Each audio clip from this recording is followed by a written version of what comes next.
musée que je vous propose ici ne fait pas partie des plus grands, ni par sa taille, ni par sa fréquentation. Et pourtant, c'est un incontournable dans la découverte des musées et des grands musées de notre planète. Il s'agit de la Galerie dell'Accademia de Venise, qui se distingue par ses chefs-d'œuvre et par son cadre. Cet époustouflant musée est en effet réparti dans 37 salles d'un complexe architectural à quelques pas du Grand Canal. Il abrite quelques-unes des plus belles peintures de l'art italien, mais aussi des sculptures et des dessins mythiques.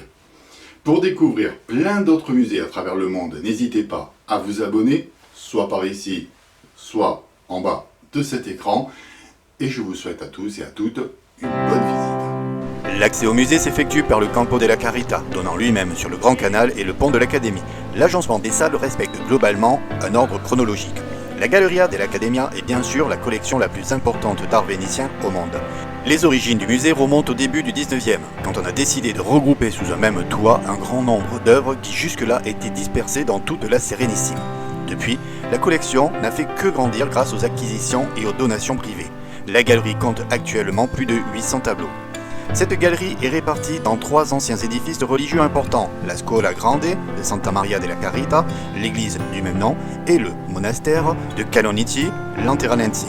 La visite de ce secteur débute avec les tableaux très religieux de la fin de la période médiévale aux prémices de la Renaissance. On y trouvera de nombreuses œuvres de Jacopo Bellini et de Giovanni Bellini, mais aussi de Bosch.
On pénètre ensuite dans le cœur de la collection avec les œuvres monumentales de Paolo Cagliari, dit Véronèse. La Galerie des Arts à Venise est un des plus grands musées et il laisse surtout une place très importante à un de ses enfants, un des enfants de Venise, c'est Paolo Cagliari.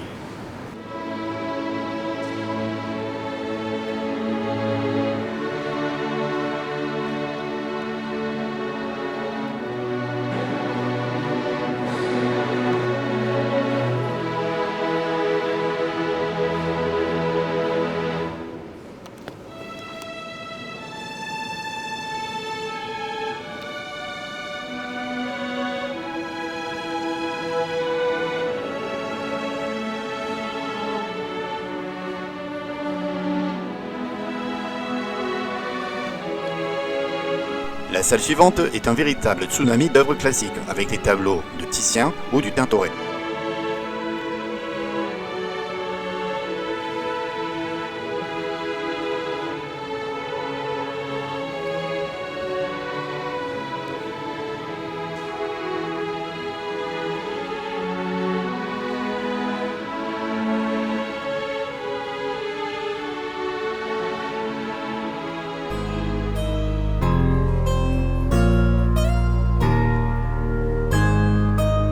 Notre itinéraire nous conduit dans l'ancienne Santa Maria della Carità. Quelques statues et quelques éléments architecturaux du bâtiment d'origine y sont conservés, mais l'espace est occupé par des séries d'œuvres de Titien, mais aussi de Bonifacio Veronese.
Cette visite se conclura par quelques belles salles aux magnifiques boiseries et aux fresques murales de Titien dans lesquelles sont exposés divers trésors de la vie.